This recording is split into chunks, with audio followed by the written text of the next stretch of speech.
दोस्तों आज का हमारा क्वेश्चन थोड़ा अजीब है लेकिन सही है। क्वेश्चन है कि जब कोई व्यक्ति अपंग होता है, अपंग का मतलब आप समझ रहे हैं कि जो कृषि करने लायक नहीं होता, अगर ऐसा कोई व्यक्ति है उसके पास में कृषि की भूमि है तो वो कृषि नहीं कर सकता, तो क्या उसकी जमीन को कोई और कृषि पर ले सकता है, कोई और उस पर हक जता सकता है? क्योंकि जो भूमि है वो तो कृषि के लिए है ना, या फिर वो किसी को पट्टा कर सकता है, वो किसी को दे सकता है, तो उसके क्या आधार हैं, क्या चीजें हैं? नहीं, ठीक है, चलिए जानते हैं आज के इस क्वेश्चन में। क्वेश्चन है किसी निशक्त मतलब कि जो कहते हैं अपंग व्यक्ति द्वारा पट्टा कब किया जाता है? When does lease make by A disable person.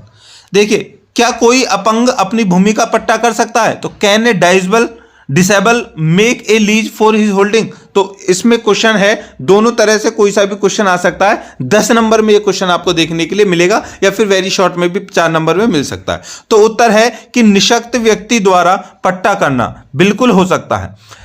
Making of lease by a disable person. देखिए, उक्त नई संहिता की धारा 95 के अनुसार कोई भूमिधर या ग्राम पंचायत से प्राप्त भूमि धारण करने वाला कोई आसामी एक बार में 3 वर्ष की सीमा से अधिक नॉट एक्सीड अवधि के लिए अपने पूरे जोत या भाग को पट्टे पर दे सकता है यदि वह निशक्त व्यक्ति है। निशक्त का मतलब वो हैंडीकैप्ड है, अर्थात वह नीचे उल्लेखित वर्गों में से किसी एक वर्ग का है। कौन से? मतलब कि निशक्त व्यक्ति कौन कौन से होते हैं? वो मतलब कि जो हैंडीकैप्ड है। नंबर 1, मानसिक रूप से बीमार या मंदबुद्धि व्यक्ति। ऐसे मामलों में उसके अभिभावक द्वारा या उसके संपत्ति के प्रबंधक द्वारा पट्टा किया जा सकता है। मतलब कोई व्यक्ति अगर पागल है तो उसके जो करीबी होते हैं, ठीक है, भाई बहन हो, माता पिता हो या कोई भी हो जो उसके संपत्ति की देखभाल करते हो, उनके द्वारा वो जमीन पट्टे पर दी जा सकती है। दूसरा, किसी शारीरिक अशक्तता के कारण खेती करने के लिए असमर्थ कोई व्यक्ति। मतलब किसी व्यक्ति के नाम पर कोई जमीन है, आसामी है वो उसका, लेकिन उसका वो नहीं कर सकता क्योंकि वो उसका एक पैर नहीं है, तो वो किसी और को वो उसको क्या कर सकता है? पट्टे पर दे सकता है। कोई देवता या कोई वक्फ, वो किसको दे सकता है? मतलब कोई देवता हो या कोई वक्फ, मतलब कि ये जमीन वो होती है जो धार्मिक जगह होती है। मतलब कि सपोज करो यहां पर एक जमीन है, ठीक है, और यहां पर मंदिर बना हुआ है और ये सारी जमीन मंदिर की ही है, यहां पर इतना ही मंदिर के काम में यूज हो रहा है, ठीक है, बाकी जमीन ऐसी खाली पड़ी रहती है। तो मंदिर अगर चाहे तो इस जमीन को किसी को जोत बोने के लिए दे सकता है और उससे कुछ उसको अर्निंग हो सकती है, इसलिए, ठीक है। तो कोई देवता हो या कोई वक्फ हो। आगे, कोई विधवा या कोई अविवाहित स्त्री, कोई विधवा हो या अविवाहित स्त्री वही पट्टे पर दे सकती है। नेक्स्ट, विधवा महिला परंतु वह तलाकशुदा हो या उसके पति द्वारा छोड़ दिया गया हो या अपने पति से न्यायिक रूप से अलग हो, या मतलब तलाकशुदा हो, अलग हो, या अपने पति या अपने पति के संबंधियों की क्रूरता के कारण पृथक रह रही हो, या उसका पति वर्ग क वर्ग, ख वर्ग या छह वर्ग, जय वर्ग का कोई भी वर्ग हो, तो वो भी पट्टे पर दे सकती है। उसके बाद, कोई अवयस्क जिसका पिता या तो मृत है या वर्ग के वर्ग ख और वर्ग में हो, तो उसको भी पट्टे पर दिया जा सकता है।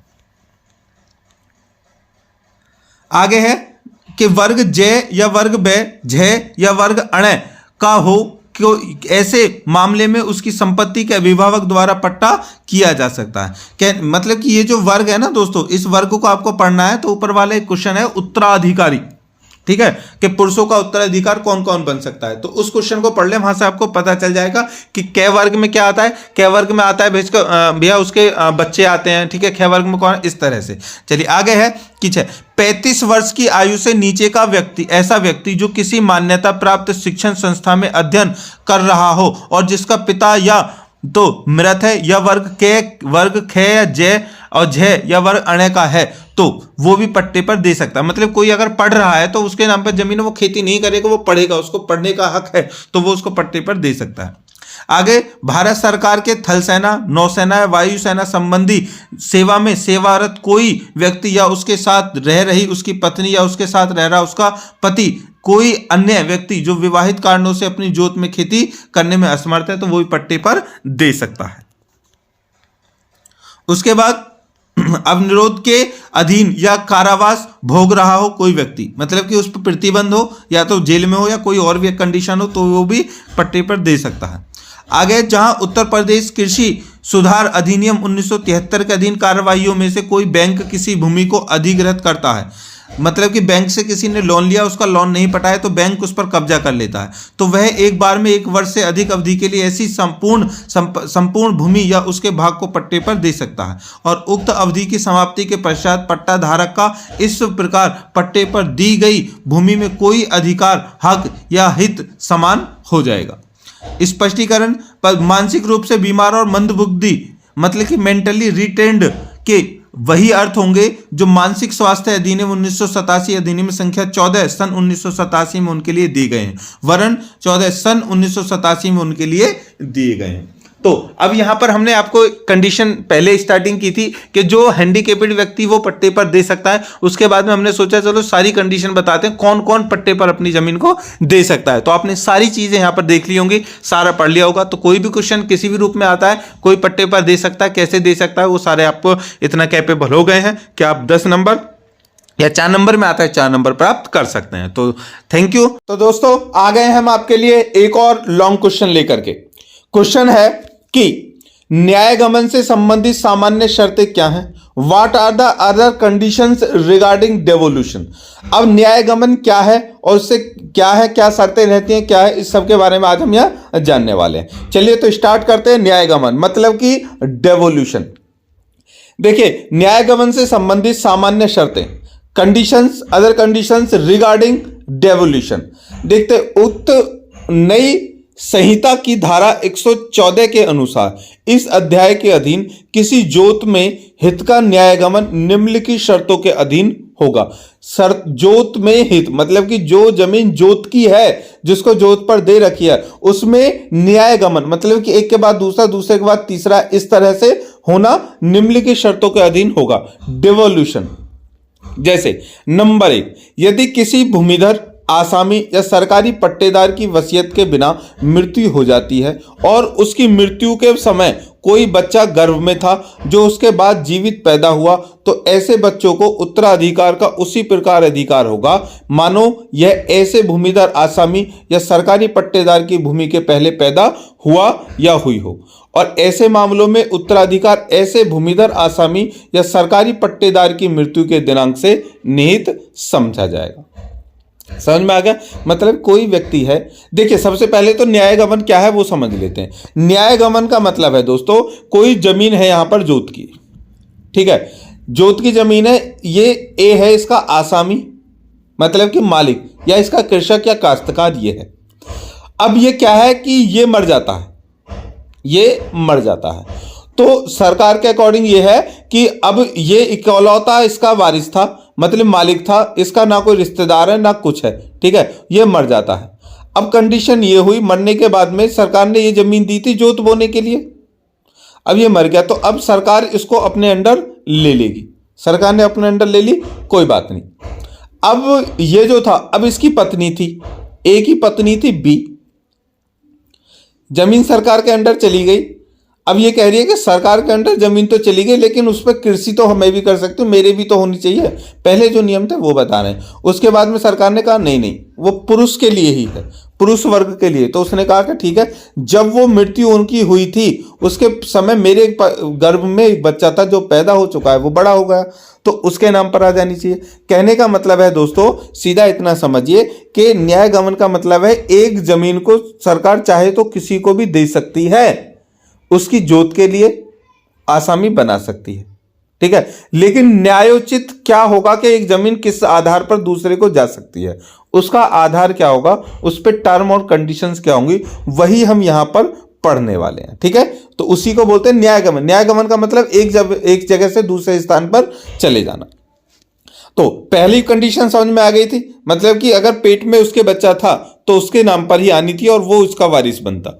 दूसरा है, जहां दो व्यक्तियों की मृत्यु ऐसी परिस्थिति में हुई हो जिससे यह निश्चित न हो पाए कि उनमें से किसकी मृत्यु हुई है, और यदि मृत्यु हुई हो तो कौन दूसरे के बाद जीवित बचा है, तब किसी जोत में हित के न्यायगमन के प्रयोजन के लिए यह उपधारणा की जाएगी कि जब तक अन्यथा सिद्ध न हो जाए कि छोटा बड़े के साथ बड़े के बाद जीवित बचा है। कहने का मतलब यह है कि सपोज करो कि 1 और 2 दोनों व्यक्ति, मतलब 2 भाई हैं, ठीक है, दोनों भाई की मृत्यु हो गई। मतलब कि सपोज करो को बॉर्डर पे गए थे, बॉर्डर पे वो फौजी हैं, ठीक है, अब उनमें से एक व्यक्ति मर गया, दूसरे का पता नहीं है। मतलब एक की तो बॉडी मिल गई सरकार को, तो उन्होंने बता दी कि एक मर गया, लेकिन बॉडी मिल गई, उससे शिनाख्त नहीं की जा सकती कि वो कौन है, लेकिन दोनों भाइयों में से एक है, ठीक है। तो दोनों में अब जो उनकी जमीन है वो किसके नाम पर जाएगी? अब तो यही नहीं पता है कि जमीन के असली वारिस कौन है। तो भैया इस जमीन को होल्डिंग पे रख दिया जाएगा कि जब तक ये नहीं पता चल जाएगा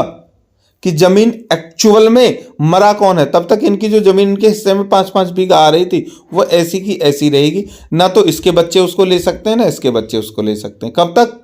जब तक पूरी को, कब तक? जब तक कि उनका ये नहीं पता चल जाए कि मृत्यु किसकी हुई है। चलिए, कोई व्यक्ति जो किसी भूमिधर आसामी या सरकारी पट्टेदार की हत्या कर देता है या ऐसी हत्या किए जाने के लिए दुष्प्रेरित करता है या वह किसी जोत के मृतक के हित का उत्तराधिकार में प्राप्त करने के लिए अयोग्य होगा। मतलब कि कोई अगर हत्या कर देता है उसकी जमीन प्राप्त करने के लिए, जैसे होता है ना अभी कि एक बेटे ने अपने पिता की हत्या कर दी ताकि उसकी जमीन उसके पास से मिल जाए, अगर ऐसा यहाँ पर होता है तो भैया उसका भी केस खत्म कर दिया है, उसको कोई जमीन नहीं मिलेगी और उसकी जो जमीन है वो सरकार अपने अंडर में ले लेगी। आगे, यदि कोई व्यक्ति खंड ग के अधीन किसी भूमिधर आसामी या सरकारी पट्टेदार के जोत के हित को उत्तराधिकार में प्राप्त करने के लिए अयोग्य हो जाए तो ऐसे हित का इस प्रकार न्यायगमन हो जाएगा मानो अयोग्य व्यक्ति की मृत्यु ऐसे भूमिधर आसामी या सरकारी पट्टेदार की मृत्यु के पूर्व हुई है। मतलब कि अगर इस तरह से कंडीशन बनती है तो सरकार उस जमीन का न्याय गमन, मतलब कि जमीन का मालिक किसको बना देगी? जब जमीन उसके नाम पे आई थी उससे पहले कौन था उसी को। स्पष्टीकरण कि इस धारा में पद हत्या का तात्पर्य किसी ऐसे अपराध से है जो भारतीय दंड संहिता की धारा 302, 304, 304 ख या 305 या 306 के अधीन दंडनीय अपराध होगा। ठीक है, इस कंडीशन में अगर वो तो पुलिस तय करेगी, लेकिन न्याय गमन तो सरकार ही करेगी ना। चलिए दोस्तों, किसान बही के बारे में आपने सुना है कभी? किसान बही क्या होती है? चलिए थोड़ी सी भाषा में हम बता देते हैं। जितने भी भारत में किसान हैं, ठीक है, उनके पास में जो जमीन है, उस जमीन कहां से आई, कैसे आई, अब उसका क्या हो रहा है, वो किस स्थिति में है, कौन कितनी जमीन बो रहा है, उस स्थिति में सारी चीजें जो होती है वो किसान बही में नोटेड होती है और वो सरकार द्वारा किसान को ही अलॉट की जाती है, मतलब कि दी जाती है। जिसको उस किसान को, जिसके पास वो जमीन है उसको संभाल करके रखनी होती है, उसी को कहते हैं किसान बही। लेकिन अब तो हम इस तरह से पेपर में लिखेंगे तो एक ही नंबर मिलेगा ना, क्योंकि छोटी सी बात लिख दी। ज्यादा नंबर चाहिए ना, तो उसके लिए हमें ध्यान रखना पड़ेगा किस तरह से हमें क्वेश्चन को बना के लिखना है। उसके लिए हमने क्वेश्चन बनाया, तो चलिए स्टार्ट करते हैं।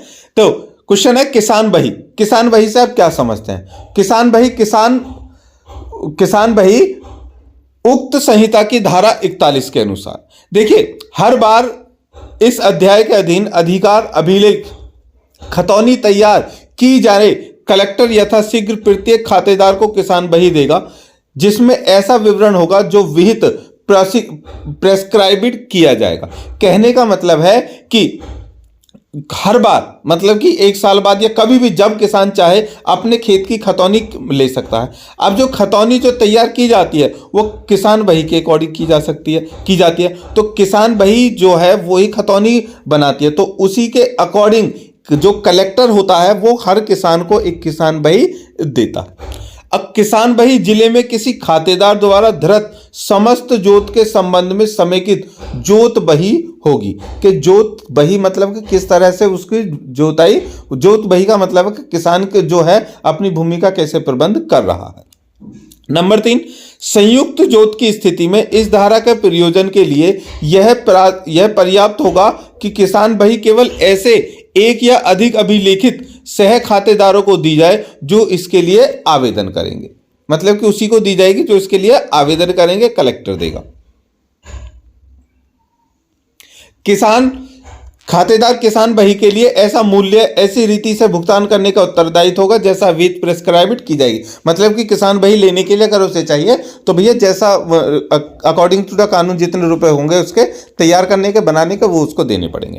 5वां, किसान बही रखने वाला प्रत्येक व्यक्ति अतिरिक्त भुगतान किए बिना समय समय पर अधिकार अभिलेख में किए गए संशोधनों को अपनी किसान बही में संविष्ट इनकॉर्पोरेटेड किराए का कराने का हकदार होगा। मतलब कि उसकी जमीन में अगर समय समय पर कोई चेंज आ रहा है, कुछ भी हो रहा है, तो किसान बही में ही उनको चेंज करा लेगा, ठीक है, क्योंकि उसके पास में वो ब्यौरा रहेगा कि मेरी जो खेती है उसमें कब कब क्या क्या हुआ है। आगे है, जब भी कोई बैंक या अन्य वित्तीय संस्था किसी खातेदार को खातेदार के ऐसे प्रत्यावेदन के आधार पर ऋण प्रदान करता है, मतलब कि लोन देता है कि किसान बही में अभिलिखित जोत का धारक है, तो वह इस प्रकार दिए गए ऋण के ब्यौरे को किसान बही में पृष्ठांकित करेगा। मतलब कि अगर कोई भी व्यक्ति जो है अपनी जमीन पर बैंक से लोन ले रहा है, तो वो जो बैंक का लोन है ना भैया, वो किसान बही में अंकित करेगा, क्योंकि पूर्ण विवरण तो उसी में रहेगा, सबूत भी तो बनेगा ना वो। चलिए आगे, खातेदार ऐसे बैंक या अन्य वित्तीय संस्था को यह घोषित करते हुए एक शपथ पत्र एफिडेविट प्रस्तुत करेगा कि उसने किसान बही में संविष्ट जोत की प्रतिभूति सिक्योरिटी पर कोई अन्य ऋण जो पूर्णतः या असंदत अनपेड है नहीं प्राप्त किया है, और न ही उसने जोत या उसमें किसी अंश को किसी व्यक्ति को अन्य किसी रीति चाहे जो भी हो से अंतरित किया है। मतलब कि जो भी उसके किसान, मतलब कि जो लोन है वो उसने लिया है नहीं लिया है, वो जमीन कहीं से ली है, सारी चीजें उसमें मेंशन करेगा। आठवां, कोई खातेदार जो किसी ऐसे शपथ पत्र में कोई ऐसा कथन करता है, मतलब कोई भी खातेदार जो है कोई ऐसा कथन कर देता है जो गलत है और वह उसकी जानकारी या विश्वास के अनुसार असत्य है, या उसके सत्य होने के विषय में उसका विश्वास नहीं है, तो वह किसी प्रकार के कारावास से ऐसी अवधि के लिए जो 3 वर्ष तक हो सकती है दंडित किया जाएगा और जुर्माने का भी भागीदार होगा। मतलब किसान बही में उसने अगर कोई गलत एंट्री करवा दी तो समझ लिए फिर उसको 3 साल की सजा या फिर जुर्माना भी देना पड़ सकता है। तो किसान बही जो होती है वो हम कैसे कह सकते हैं कि जैसे कोई भी एक वो होता है, लेन देन होता है, वो सारी चीजें, मतलब कि जैसे एक साहूकार होता है ना, साहूकार अपने लेन देनों को एक उसमें नोट करके रखता है, तो इसी तरह से जो है किसान के पास भी एक बही होती है जिसमें वो सारी चीजें वो उसमें नोट करके रखता है, ठीक है। चलिए तो मिलते हैं नेक्स्ट क्वेश्चन के साथ, तब तक के लिए जय हिंद। दोस्तों अगर आप हमसे जुड़ना चाहते हैं, आपके कोई क्वेश्चन है, क्वेरी है, तो हमारा नीचे डिस्क्रिप्शन में लिंक दिया है, आप हमसे जुड़ सकते हैं उन लिंक्स के माध्यम से। और आपकी कोई क्वेरी है तो जल्दी से हमें कमेंट बॉक्स में कर दीजिए, हम उसको यहीं पे क्लियर कर देते हैं। लेकिन उसके लिए आपको जरूरी है यार कि हमारा थोड़ा सा और सपोर्ट करो, और क्वेश्चन को लाइक तो आप करते ही हैं, वो बहुत अच्छी बात है, लेकिन शेयर भी कर दो। चलिए मिलते हैं, जय हिंद।